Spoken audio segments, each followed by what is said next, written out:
Hello everyone और how are you. Hope you all are good. और मेरा पहला वीडियो देखने के लिए और मेरा चैनल सब्सक्राइब करने के लिए आप लोग को बहुत बहुत धन्यवाद। Thank you everyone. So I am going to start today digital communication and in digital communication unit 4 और उसमें first topic is optimum receiver और फिल्टर और also called threshold detection device और थ्रेशोल्ड डिटेक्शन फिल्टर। तो कुछ भी कह सकते हैं क्योंकि हम इसमें थ्रेशोल्ड वैल्यू हम फाइंड करेंगे। तो जैसे कि ऑप्टिमम रिसीवर है, हमें जब सिग्नल ट्रांसमिट किया था तो हमें एक गुड स्ट्रेंथ का अच्छे स्ट्रेंथ का सिग्नल हमें रिसीवर एंड पे मिलना चाहिए। इसके लिए हमने ये ऑप्टिमल रिसीवर लगाया यहाँ पे। तो सबसे पहले ये क्या है, XIT है। जो XIT क्या हमारा, जो हमने ट्रांसमीटर एंड पे सिग्नल ट्रांसमिट करा था। इसमें कोई भी इसमें क्या क्या हो सकता है, X1T हो सकता है या X2T हो सकता है। X1T और X2T क्यों, क्योंकि 0 और 1 हमने डिजिटल बिट हमने वहां पे ट्रांसमिट किया था। तो मान लेते हैं कि X1T corresponding to 0 and X2T corresponding to 1। So हमने यहाँ ट्रांसमिट किया यही सिग्नल। अब यही सिग्नल हम रिसीवर एंड पे रिसीव किया। जब रिसीव किया तो एक बाकी कोई नॉइज ऐड नहीं होता है, हम ये मान के चलते हैं। तो यहाँ पे चैनल नॉइज एक ऐड होता है, दैट इज व्हाइट नॉइज, और उसको डिनोट हम करते हैं NT से। तो इसके बाद जो हमें आउटपुट पे मिला वो क्या मिला, XIT प्लस NT। और XIT क्या है, X1T और X2T। सो X1T प्लस NT और X2T प्लस NT हमें यहाँ पे मिला है। ठीक है। सो ऑप्टिमम फिल्टर क्या है, ऑप्टिमम फिल्टर हम यहाँ लगाएंगे ताकि हम सिग्नल की स्ट्रेंथ सही रख सके, जिसका इम्पल्स फंक्शन HT और HF है। यहां से हमें आउटपुट क्या मिला, Y0T। तो Y0T में क्या आएगा, X01T प्लस N0T और X02T प्लस N0T, ये मिला। अब यहाँ sample at every T second. हम लोग जानते हैं कि हर एक बिट का जो ड्यूरेशन है वो T सेकेंड लेते हैं। तो हर एक T सेकेंड पे डिजिटलाइज करने के लिए हम क्या करेंगे, सैंपल करेंगे। तो यहाँ हम सैंपल कर रहे हैं और सैंपल आउटपुट जो मिल रहा है वो यहाँ पे यही फंक्शन कैपिटल T में मिल रहा है। यहाँ पे स्मॉल t, यहाँ पे कैपिटल T है। तो X01T प्लस N0T और X02T plus N0T। Now decision device और थ्रेशोल्ड डिवाइस। यहाँ पे एक थ्रेशोल्ड वैल्यू है लैम्डा, जिससे कम होने पे 0 मिलेगा, ज्यादा होने पे 1 मिलेगा। तो मतलब X01T और X02T मिलेगा। अब बात करते हैं हम डिसीजन बाउंड्री की, लैम्डा की। तो लैम्डा क्या वैल्यू होती है, X01T प्लस X02T बाई 2, मतलब दोनों का एवरेज। तो दोनों का एवरेज हमने ले लिया।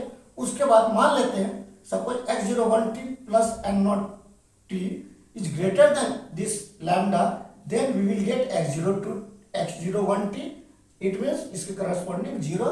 और if X02T plus N0T is greater than the lambda, then we will get X02T और इसके करस्पॉन्डिंग 1 बिट मिलेगा।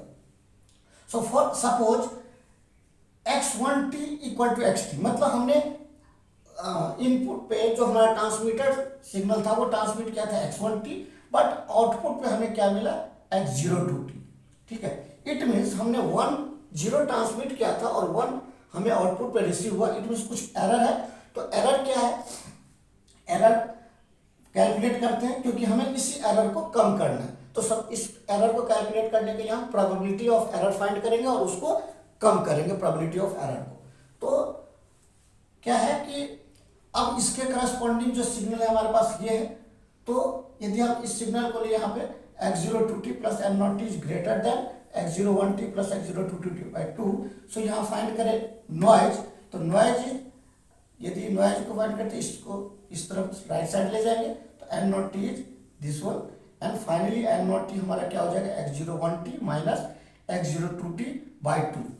तो अब जनरल एक PDF फंक्शन होता है हमारा fx function of x is equal to 1 upon sigma root 2 pi e to the power minus x minus m का whole square upon 2 sigma square.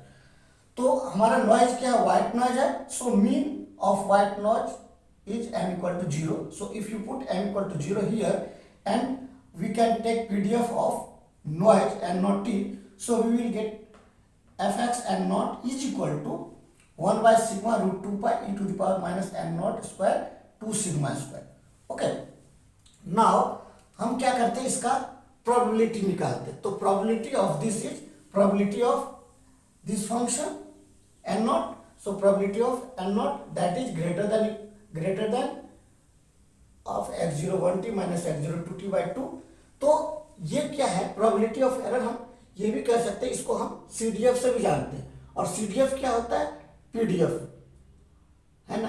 तो CDF equal to integration of PDF. तो integration of PDF यदि हम ये करते हैं तो ये हमारा ये आ गया आपका लोअर लिमिट, ये है हमारा, क्योंकि ये इससे ग्रेटर है एन नॉट टी और कहाँ तक जा रहा है, इन्फानाइट तक।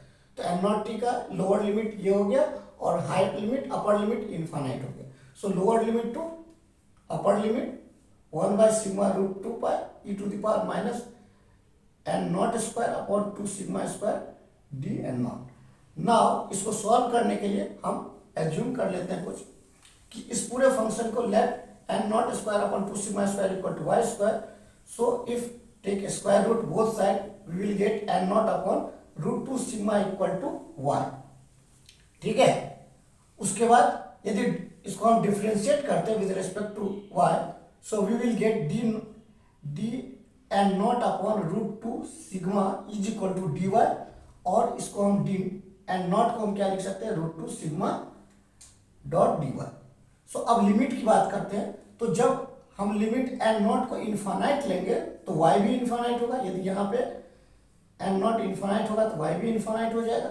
और जब एन नॉट की वैल्यू हम ये लोअर लिमिट लेंगे, तो यदि हम एन नॉट को यहाँ पे ये लोअर लिमिट लिख दे तो वाई इक्वल टू हमारा क्या हो जाएगा, x01t minus x02t upon 2 root sigma, ये वाई हो जाएगा। अब इस पूरे वैल्यू को हम ऊपर वाले इक्वेशन में पुट करते हैं। सो वी विल गेट, यदि हम सारे वैल्यू को ऊपर पुट करते हैं तो क्या आएगा, p equal to 1 upon sigma root 2 pi. ये लोअर लिमिट ये आ जाए, ये लोअर लिमिट हमारा ये आ जाएगा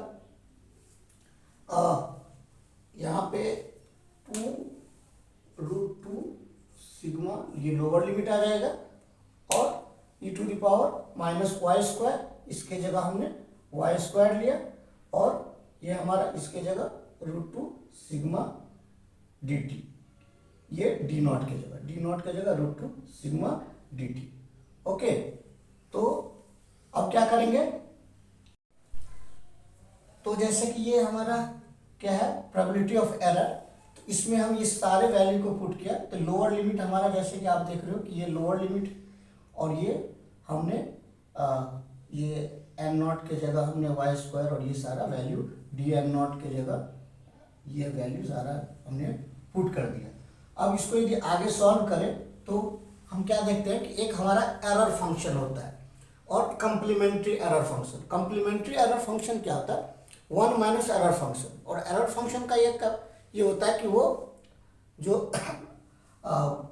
क्या होता है, वो डिक्रीजिंग फंक्शन होता है।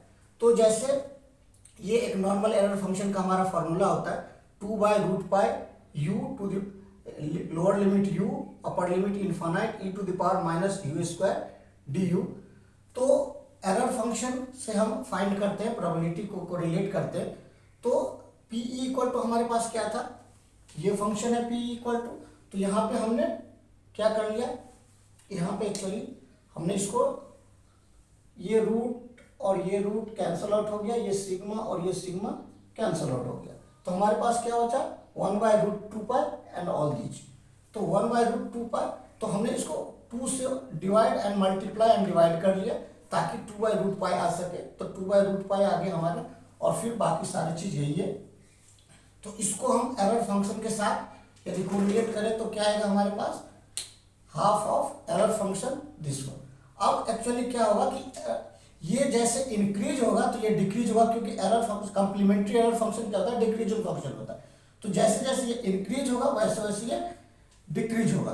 तो जैसे आप देखो कि ये सिग्नल स्ट्रेंथ है, तो सिग्नल स्ट्रेंथ जैसे इंक्रीज होगा तो ये हमारा डिक्रीज होगा। इसी तरह यदि एक नया फंक्शन हमने गामा लिया, gamma equal to x01t minus x02t by sigma, that is figure of merit.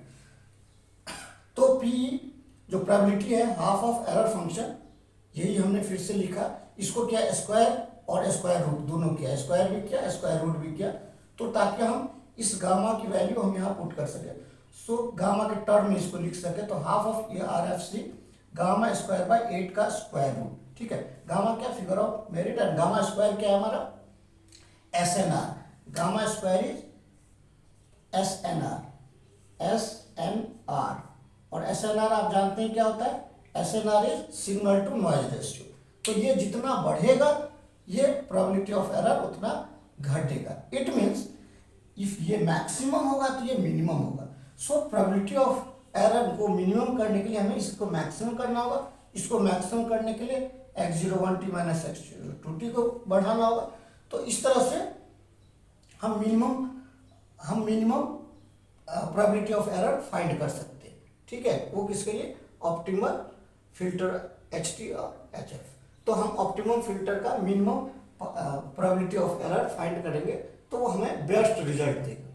ठीक है दोस्त, आई होप कि आप लोग को समझ में आया होगा। नहीं समझ में आया तो आप कमेंट बॉक्स में लिखिएगा, तो फिर से मैं कुछ उसको समझाने का ट्राई करूँगा अलग से। Thank you.